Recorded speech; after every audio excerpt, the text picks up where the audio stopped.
National quality assurance standard അംഗീകാരം രണ്ടാം തവണയും നേടി വലിയപറമ്പ് കുടുംബാരോഗ്യ കേന്ദ്രം.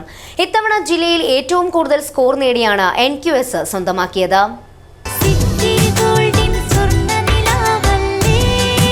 City Gold and Diamonds, Kerala and Karnataka, the glow of purity. 8 വിഭാഗങ്ങളിലായി 6500ഓളം check പോയിന്റുകൾ വിലയിരുത്തിയാണ് ആശുപത്രിയെ ദേശീയ ഗുണനിലവാരത്തിലേക്ക് ഉയർത്തുന്നത്. പടന്ന കടപ്പുറത്ത് പ്രവർത്തിക്കുന്ന വലിയപറമ്പ് കുടുംബാരോഗ്യ കേന്ദ്രത്തിന് സ്കോർ മികവിൽ 1ാം സ്ഥാനം ലഭിച്ചു. ഇത് രണ്ടാം തവണയാണ് വലിയപറമ്പിന് NQS മികവ്. ലാബ്, ഫാർമസി, അഡ്മിനിസ്ട്രേഷൻ, OP വിഭാഗം, പ്രതിരോധ പ്രവർത്തനങ്ങൾ, പൊതുജനങ്ങളോടുള്ള ഇടപെടൽ തുടങ്ങി നിരവധി മാനദണ്ഡങ്ങളുടെ പരിശോധനയിലൂടെയാണ് 95.73 സ്കോർ കുടുംബാരോഗ്യ കേന്ദ്രം നേടിയത്. 2025 മുതൽ 2028 വരെയുള്ള 3 വർഷക്കാലത്തേക്കാണ് ഈ അംഗീകാരം. ദേശീയ അംഗീകാരത്തിൻ്റെ മുന്നോടിയായി ജില്ലാ സംസ്ഥാന ടീമുകളുടെ പരിശോധന നടത്തിയാണ് മാർക്ക് നൽകി പ്രഖ്യാപനം ഉണ്ടായത്. തദ്ദേശ സ്ഥാപനങ്ങളുടെ പദ്ധതികളും അവയുടെ വിനിയോഗവും കൂടി പരിഗണിച്ചാണ് NQS ലഭിച്ചത്.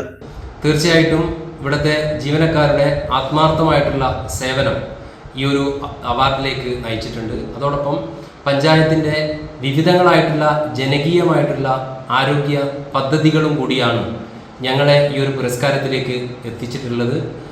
ഇതിനോടകം തന്നെ നമ്മുടെ TB മുക്ത പഞ്ചായത്ത് കൂടി ആയി ഞങ്ങൾ മാറിയിട്ടുണ്ട്. മാരകമായിട്ടുള്ള അസുഖബാധിതരായിട്ടുള്ള ക്യാൻസർ പേഷ്യൻറ്റുകളായാലും അതോടൊപ്പം തന്നെ ഡയാലിസിന് വിധേയമാകുന്ന രോഗികൾക്കും ഭീമമായ തുക ആണ് മെഡിസിന് വേണ്ടി ചിലവാകുന്നത്. അത് കണ്ടറിഞ്ഞുകൊണ്ട് തന്നെ നമ്മുടെ പുതിയ പദ്ധതിയിൽ മികച്ച രീതിയിൽ 40 ലക്ഷത്തോളം രൂപയാണ് മെഡിസിൻ വാങ്ങി രോഗികൾക്ക് കൊടുക്കാൻ വേണ്ടി ഞങ്ങൾ വെച്ചിട്ടുള്ളത്. അങ്ങനെ തീരദേശ ജനതയുടെ ആരോഗ്യം സംരക്ഷിക്കുന്നതിന് ഏറെ മുൻഗണന കൊടുത്തുകൊണ്ട് തന്നെയാണ് വലിയപറമ്പ് ഗ്രാമപഞ്ചായത്ത് മുമ്പോട്ട് പോകുന്നത്. ഒരിക്കൽ കൂടി നമ്മുടെ ഈ ഒരു അംഗീകാരം ഞങ്ങളെ തേടിയെത്തിയതിലുള്ള സന്തോഷം പങ്കിടുകയാണ്. വലിയപറമ്പ് ഗ്രാമപഞ്ചായത്തിൻ്റെ പൂർണ്ണ പിന്തുണയിൽ 25 ജീവനക്കാരും 15 ആശാ വർക്കർമാരും ഉൾപ്പെടുന്ന മെഡിക്കൽ ഓഫീസർ ഡോക്ടർ ശ്രീകുമാർ മോഹൻ്റെ നേതൃത്വത്തിലുള്ള കുടുംബാരോഗ്യ ടീം ഒത്തൊരുമിച്ചപ്പോഴാണ് വീണ്ടും അംഗീകാരം കടലോര പഞ്ചായത്തിനെ തേടിയെത്തിയത്. വിവിധ വാർഷിക പദ്ധതികളിലായി ആരോഗ്യ മേഖലയിൽ മാത്രം 60 ലക്ഷം രൂപ വലിയപറമ്പ് ഗ്രാമപഞ്ചായത്ത് മാറ്റിവെക്കുന്നതായും NQS അംഗീകാരം നേടിയതിൽ കുടുംബാരോഗ്യ കേന്ദ്രത്തിലെ വിവിധ തലങ്ങളിൽ പ്രവർത്തിക്കുന്നവരെ അഭിനന്ദിക്കുന്നതായും പഞ്ചായത്ത് പ്രസിഡന്റ് VV സജീവൻ പറഞ്ഞു. News bureau, Cheruvathur.